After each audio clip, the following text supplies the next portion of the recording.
Hello, good evening. I'm here to have another Sphinxy bout because we need to lower the stakes here. Because we used the Sunday, it's Tuesday now. Oh God, it's Tuesday to talk about really important things. Not quite on there yet. We used the Monday, we used the Tuesday. But what we need to do is lower the stakes a little.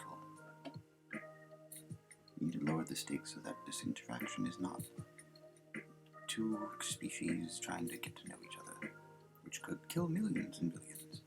Let's just have it with one human and one sphinx. Only the death of a dozen, that's all. Lowering the stakes. Oh, I forgot the... Sphinxy. Hi, I'm... Nope.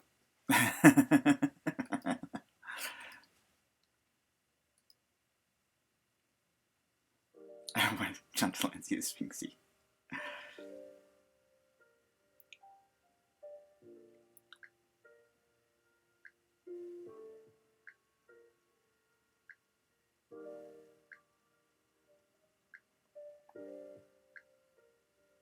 There we go. There we go.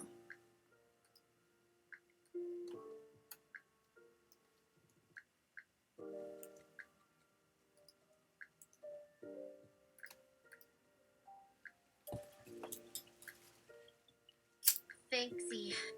Hi, I'm Sphinxy. Seems like you need a riddle to relax from all the interspecies diplomacy. Sounds like a plan.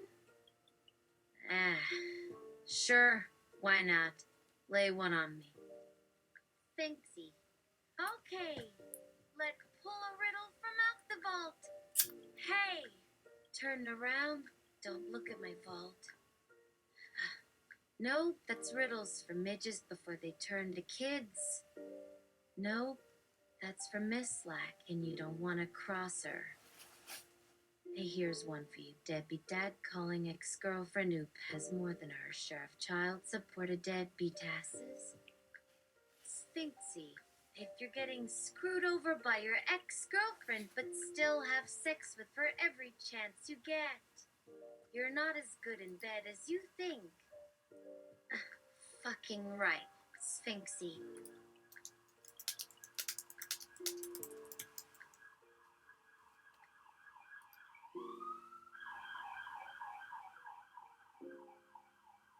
Oh, was that a riddle? I've got two eyes. Does it count if both are open when you see something? Or do we use some kind of trick question or something?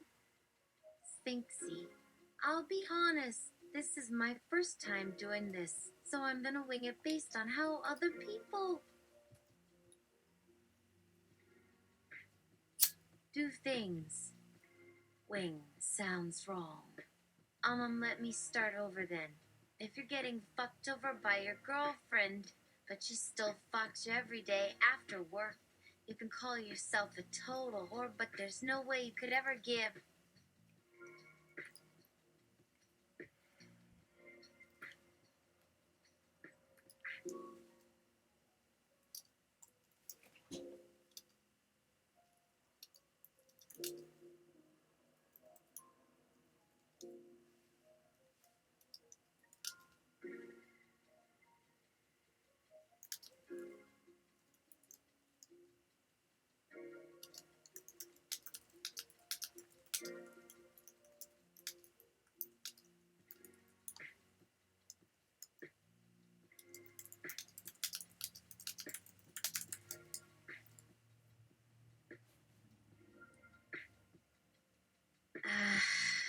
Money back to the network?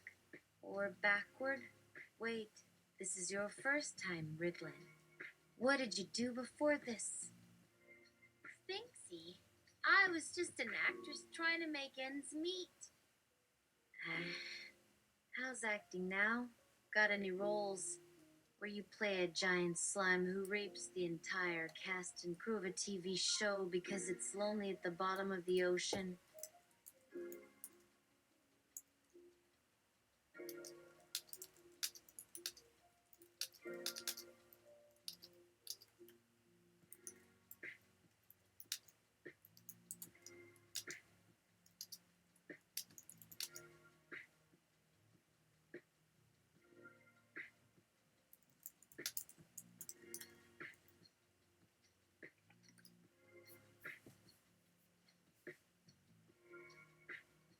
Sphinxy, is this your idea of an elevator pitch? If so, then please continue. Let's move on then. What would happen if you were dating someone with superpowers but didn't tell them about those powers? Sphinxy, wow, really digging deep here, aren't I? Okay. So, like, if you had a crush on someone and they were Sorry. hiding that they had superpowers until they finally confessed all their secret identities and suddenly revealed to be evil or something. I dunno. I don't have any experience being in love with someone with superpowers.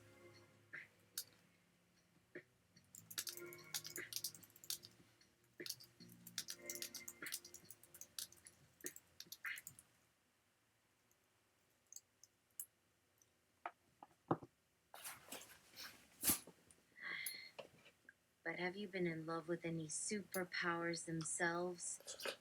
Sphinxy. Not since Captain America got his ass kicked by Thor in Civil War. He took a bullet meant for Cap from Loki's scepter, right as he was kissing her lips. No one could blame her for punching him right then and there. So, yeah, we've been going through a dry spell lately. Alright then, when is the next big event coming up? Sphinxy. It'll probably be sometime after this season wraps. But after we finish shooting our summer blockbuster series, though. Hi, summer blockbuster? Sphinxy. Yeah, it's gonna be huge. You know, all those midget warriors, dragons, monsters, magic and shit, and action scenes where you see explosions and stuff. The kind of thing you'll want to binge watch on Netflix over and over again.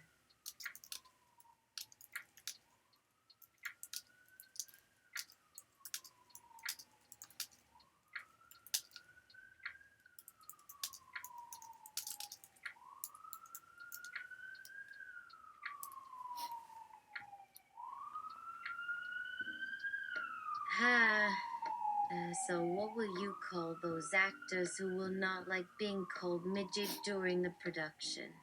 Because some of them might complain to me if I use the word midget to describe them.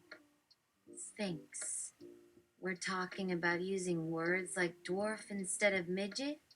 Oh God, why did I even come into work today?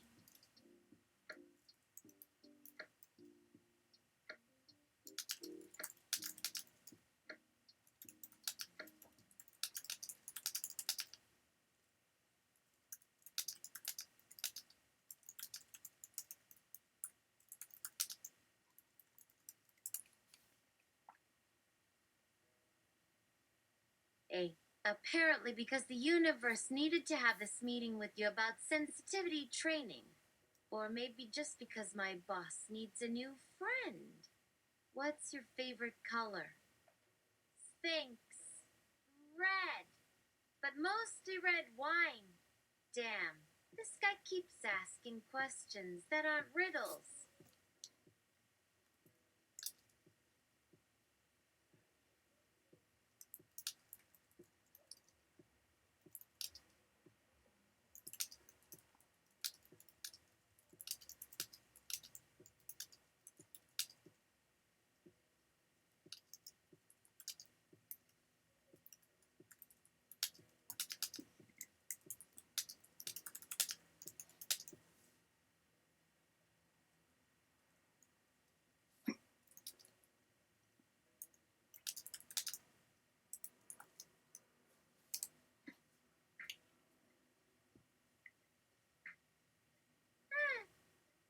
What happens when the stakes are such that you get asked a riddle by a sphinx on their first day at their job? Sphinxy. Well, it depends. If they keep doing it long enough and they ask so many damn questions without answering any of them, I guess they can say they fucked me over and then go back to their own world.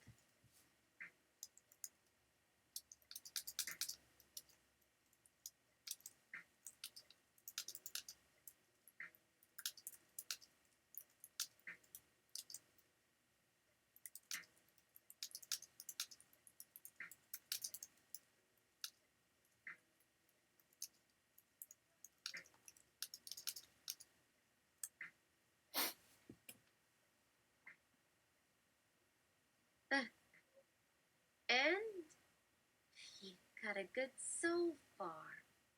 2 parts of it correct. There's 3 more. Sphinxy. That's what I said in my answer, too. Well, maybe in our world there's no one else out there, but in other worlds, there could be hundreds or thousands of sphinxes, and things could happen for us as well in those parallel dimensions where we could be trapped for eternity. Wait. You could be right.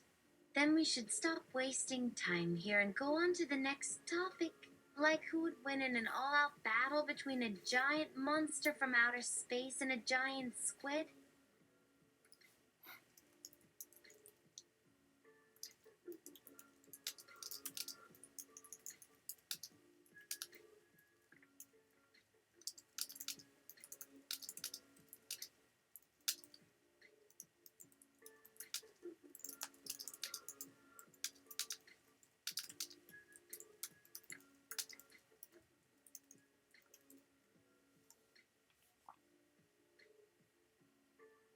Sphinx depends on the location of the fight and who has broadcast rights, and if it will be exclusively pay-per-view.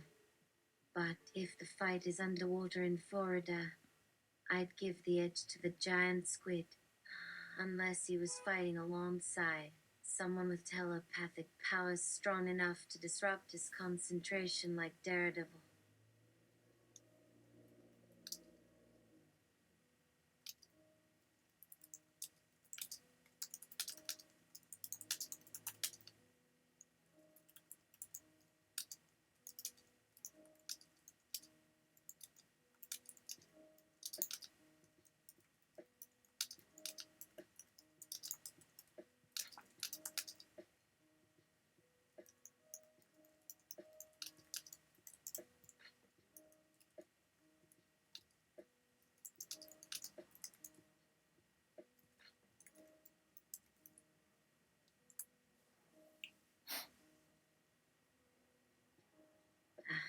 I think you might be meaning another superhero. But let's say it is in an aquarium on Mars, and instead of Daredevil, it was Toad. Which one do you think would win? Sphinx, the creature that lived under the earth, or the frog that lives above it? I'm gonna need some help with this. What am I even talking about anymore?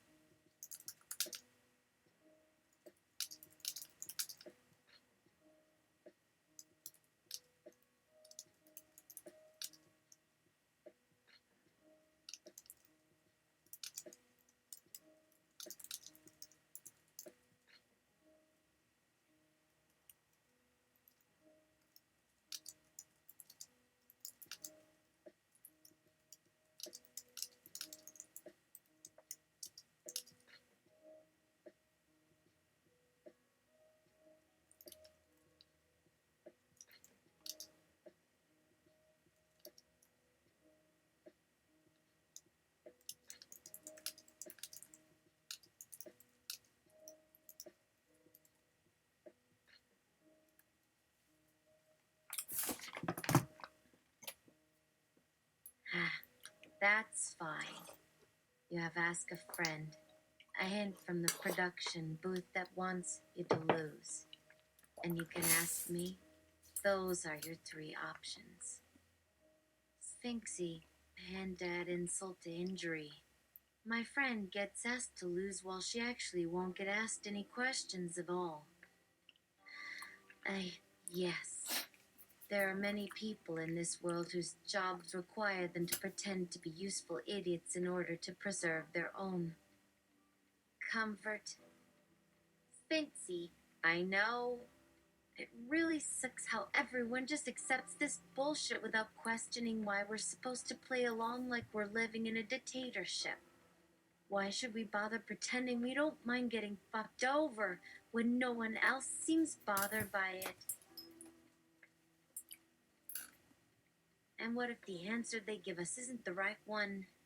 How will anyone ever learn if they don't question it? Am I right or what? Well, yes, but Sphinx. Hey, boss man. How's work going today? Did you catch the riddle Sphinx had for us? Oh my god, is he okay? Who is Sphinx again? He's asking you.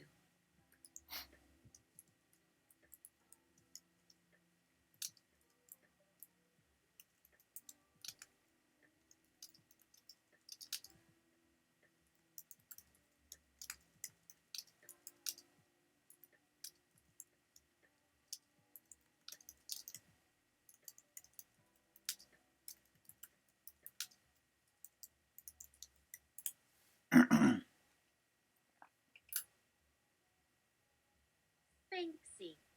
Oh, we are in a situation. Ding, ding, ding. Hall of Mirrors lightning round. My name is Sphinx. Is that enough of a hint that maybe now we could stop being interrupted and go back to our normal job? Yeah, that's enough of a hint. Thanks. I have something I want to say to the whole production crew here. First, let me start off with an apology.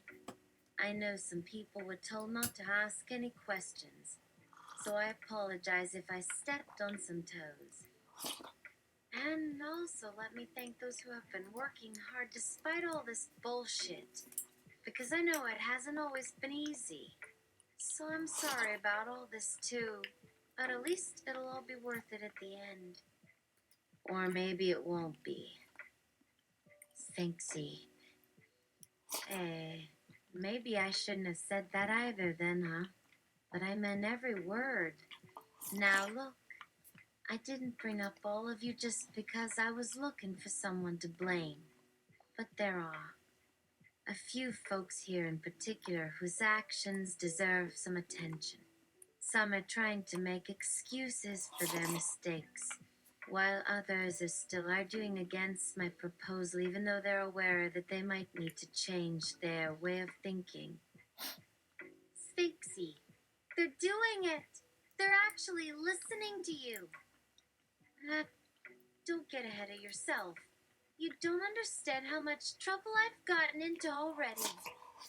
If I hadn't found out beforehand how the other world would handle things, I'd probably be fired by now or put on probation or something. I've only had one boss like you in my entire life, and she was the kind of boss where if she caught you doing something wrong, instead of giving you shit or firing you, she'd try talking you down from your bad behavior and tell you what you should do differently next time. And that's exactly why we were able to work together so well. And as a result, I made the most sales of any other person on the team. That's a pretty big responsibility, isn't it? Sphinxy. Oh yeah, we really lucked out when our boss picked you.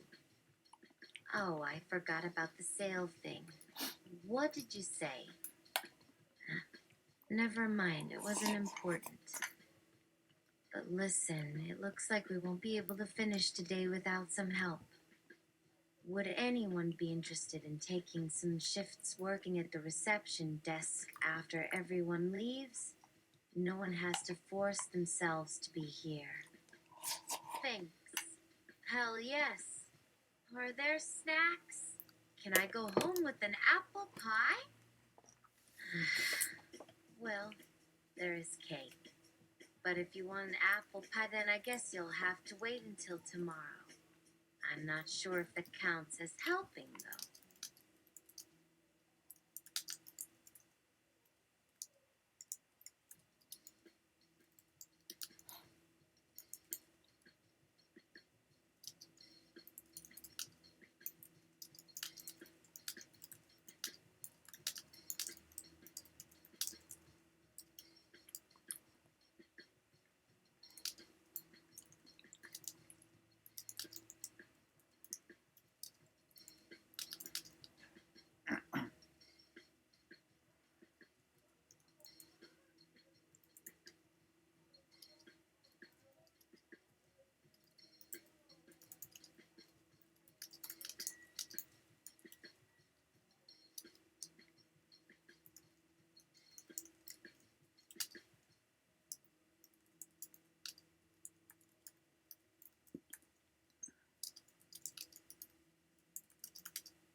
But we also have toodaloos from Nabisco, though it should really come from Lorna Doon. And mackerel logs, and crawfish cupo crawfish now with no noodles. Some pasta fasciitis, so I guess it eats the face of others, like its name suggests. The monster can eat the faces off people. Sphinxy. Pooh. What kind of monsters are these again? Is this part of the riddles too? Ah, nope. Not even close. The other world gave me a lot more information than we needed to solve all those riddles. It was probably just a way to mess with us. Or maybe to test how gullible we were. Anyway, as long as you guys know who you are, that's enough for me. Now let's wrap things up. Thanks for coming today, and see you next week. Station identification. And that's it. Closing credits. I didn't really think much about my sister's room while I was growing up. It seemed like the place where she stored random junk she collected on her frequent visits back home to Japan. She would never stay in our house if she could avoid it. There were shelves filled with manga comics and figurines from various anime series, and stuffed animals from all over the globe, including some that had been left behind by friends of our family when they visited our house.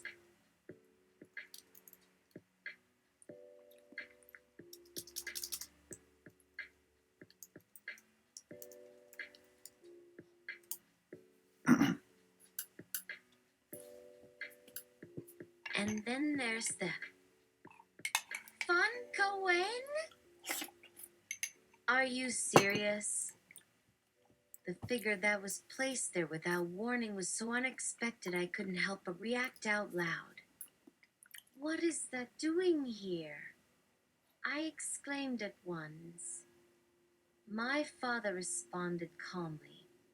Oh, this is one of your sister's toys. He wasn't wrong. It looked exactly as though Funfetti had brought this thing into our home during one of her visits years ago.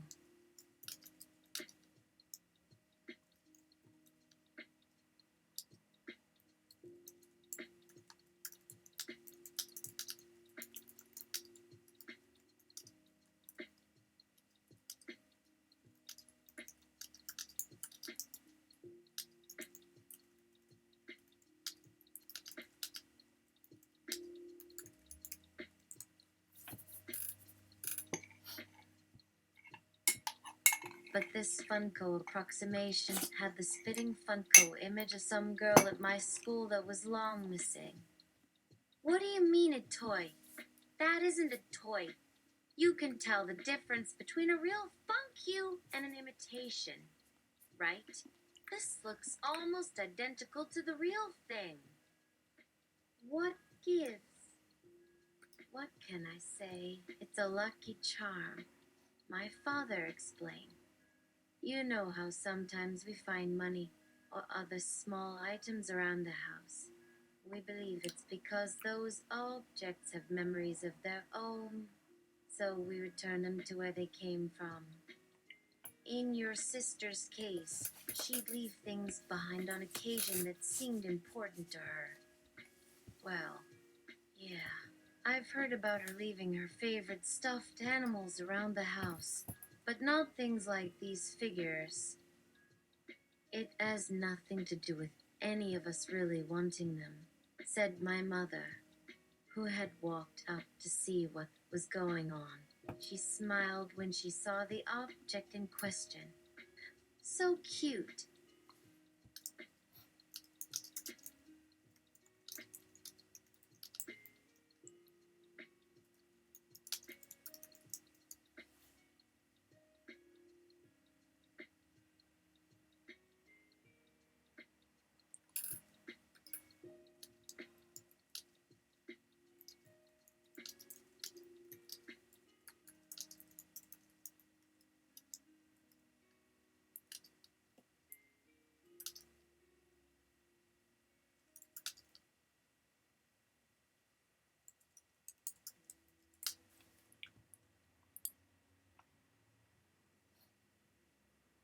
And it even has real-looking panties.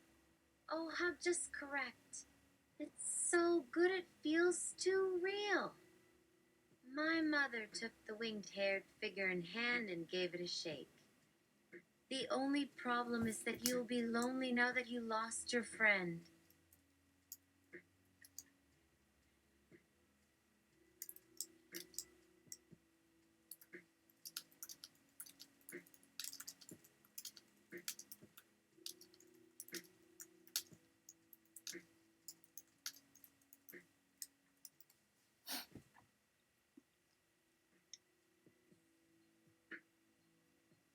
What?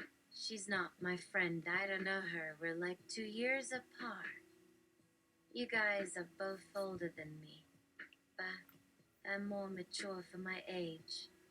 My father said, sounding very much like he was quoting something I would say. He was right, though. My father was always acting way more adult than most people our age.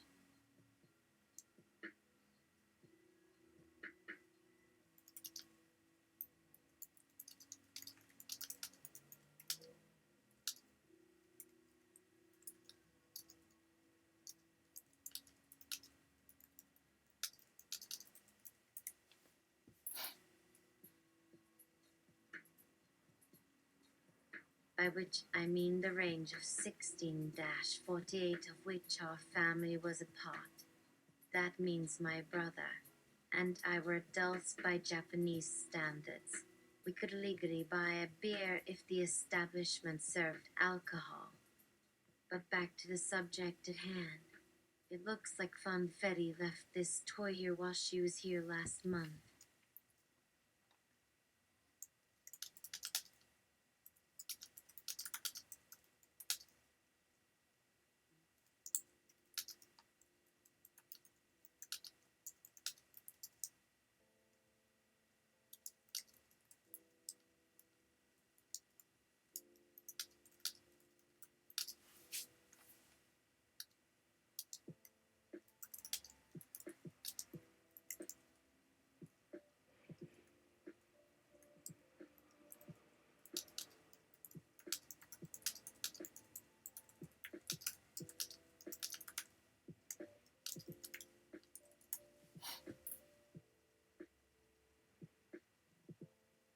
Is it a toy when it looks knocked unconscious like that?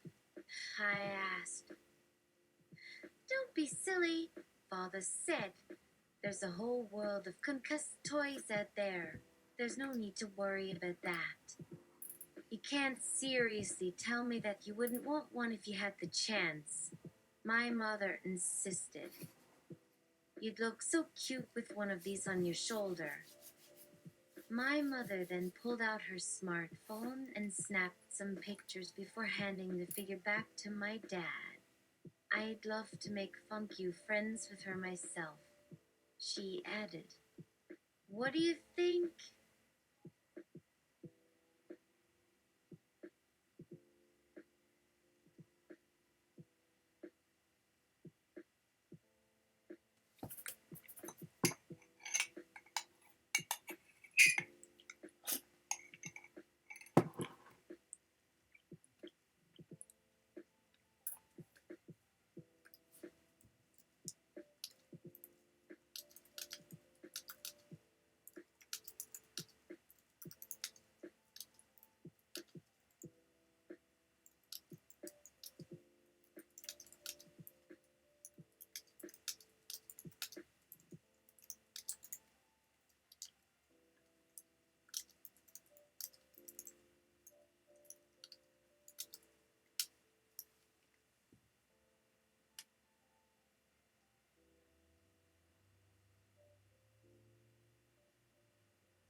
I think you need to hike those panties up to normal level before you hoist her on your shoulder. Mom, I said, there you go. Oh, yeah. Did you get a picture of that too? I'm gonna have to send it over to Funfetti. Wait a minute. My father stopped what he was doing to take his phone from my mother. After a few taps, he showed me the photo. Well, isn't that interesting? The figure looked exactly like Funfetti after having been run over by an ambulance. It wasn't hard for me to see why my parents thought it would be a good idea for me to receive such a thing. As a present, now all we need is for you to find someone who will give us an okay, and we can send this funky to Japan, I said in response.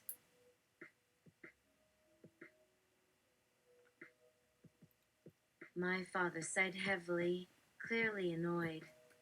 I felt bad for making him feel any more uncomfortable than he already seemed to be, but I couldn't let this slide either. This was getting ridiculous. Like when people start crying during a movie just because they didn't understand something that happened earlier when the ending doesn't match their expectations. We'll just pretend that's never happened. The only other time you've ever mentioned Funfetti leaving anything behind that you actually wanted was that G. Joe figures she left here years ago, my mother exclaimed. I remember then, when my sister had first moved into our house at age 7 or 4, depending on how you look at it. She'd brought a small plastic figurine with her. It wasn't so much of a toy as it was a doll with a bobblehead and a bunch of accessories and stuff, including a bayonet and grenade launcher. Oh no! And a pair of grabby hands, and some really cool camouflage patterns. It might have been the most realistic looking action figure I'd ever seen, even better than the ones I used to buy in my youth from my own collection back home. Which makes sense since the only reason I bought them were because I could sell them off to other kids at school for double the price later if I got tired of owning them myself. My friends always wanted one too because it made them feel like soldiers fighting for their lives against the evil forces of tyranny.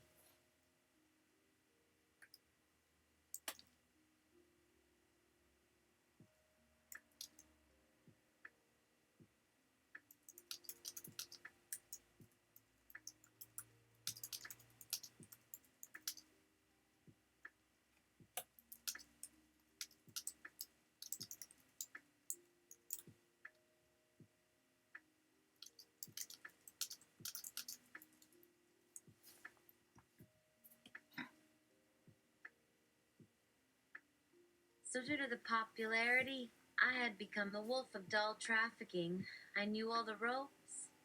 You know, that kid who brings that crappy box full of figures to every Christmas party?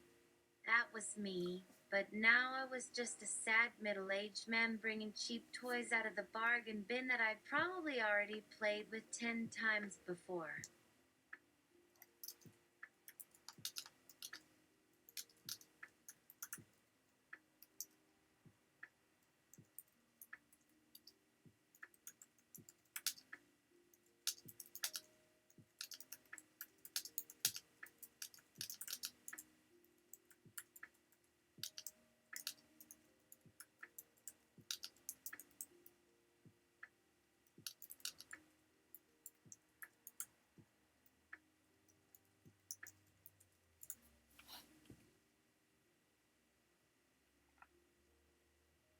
But behind me was a multi-level marketing biz that was keeping me fat in the dollarinos. Or yenarinos, whatever the currencies are enos. Anyway, they weren't my only customers. I also had other people's little sisters and nephews as clients. But then my parents decided to send Funfetti away, or at least try, so she didn't need any more G. Joes. I can't imagine what it must be like growing up without your favorite doll around or having it taken from you by your family. Not to mention being told you're not allowed to bring it back again unless you promise to act like a decent person and stop stealing stuff. What an awful childhood. That funk you is so cool, I exclaimed. You should have seen the way we took turns beating each other with our bayonets. Yeah, my father added with his best attempt at sounding sarcastic. He looked over at my mother with a smile on his face because he knew how much this upset her. Only to find her looking down at him with a look of disgust on her own. You don't really mean that, do you? Of course not, dear. Then why did you buy me one if I'm never allowed to see it again? Is it because it reminds you of funfetti? My mom had been getting madder and madder ever since I started speaking about the figurine like it was still here somewhere in my room. It was obvious that she wasn't taking the conversation very well anymore. And even though the thing was long gone, I could tell she was going to hold on to it for a while yet. The only problem was that she might end up hating Funfetti for all eternity for losing the figure once before.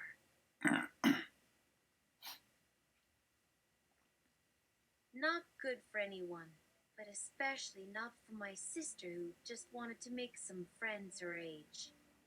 "Hey guys," said a familiar voice from outside. My older brother Jason walked through the front door, carrying a stack of DVDs in both hands. He set them down beside us and began unpacking the discs one by one. Some Japanese animation titles from his youth and some more recent movies like Kamen Rider, Dragon Knight, and Fist of the North Star.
Wow, that really dates us, you think?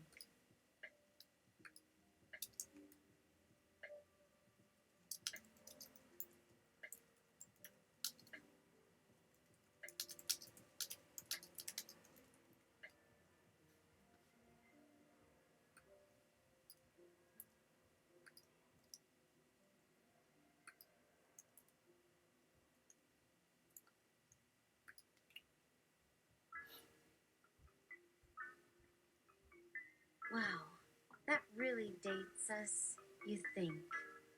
You're gonna load those discs up into your external hard drive. My external hard what? Said Jason. Your hard what drive? My father scratched his head. Stop it! Stop it! You know how I felt like talking about hard in this house. Mom was inconsolable, waving us off as she ran. I'm sorry. I can't believe I did this to her. We're trying to have a family meeting over here. Sorry, Nan. It's not cool when people call me out on my lingo. Just pretend you didn't hear any of that, okay? Please? Oh, pleasey. She looked over at me with puppy dog eyes that made me feel terrible for hurting my mother like that.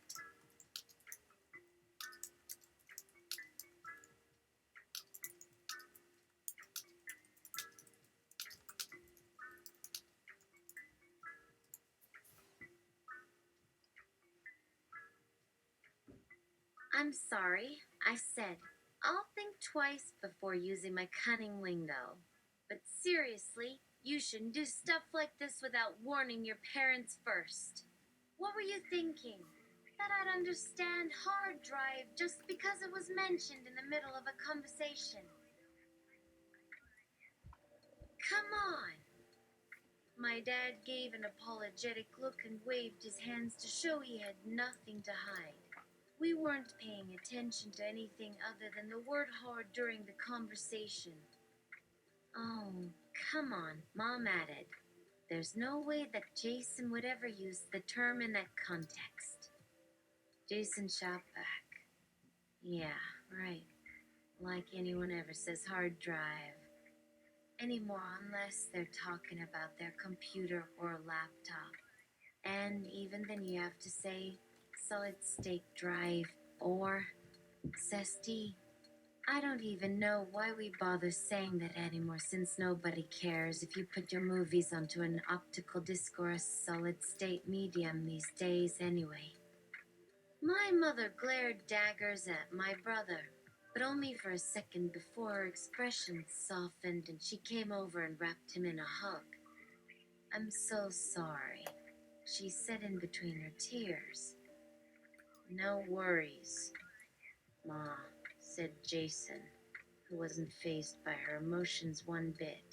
He gently patted his mom on the head, causing another round of waterworks. The three of them were acting like some kind of mafia hit team, all doling out threats to each other with looks and body language, while simultaneously comforting each other with words and gestures that almost made me laugh, if it hadn't been for the fact that my mother was still crying over something that happened 2 years ago.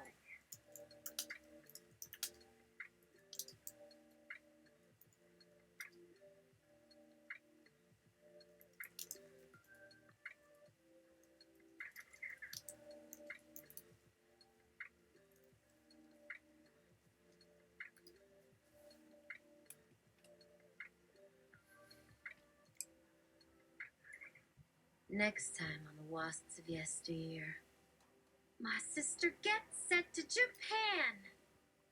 The next day, my sister was scheduled to fly out early in the morning. After helping her pack up, I asked if I could come along. My parents both told me that I should stay behind because I'd be going to school in the afternoon or going to work. As my father said, that meant I'd get home late from after-school activities again and miss dinner. But you know what? I didn't care because this time it would actually be worth missing a meal or two just to see how Sphinxy would react when she met the real thing. It was a long ride to Tokyo, not just because it took longer to make the journey, but also due to the awkwardness that seemed to exist between us during most of our trip together. Listening, the hawk. Stay tuned! Oh, wow. Sphinxy was standing there in front of her seat, looking confused and overwhelmed. Her eyes darted around her surroundings as though expecting something terrible to jump out at any moment. Perfect time to freeze.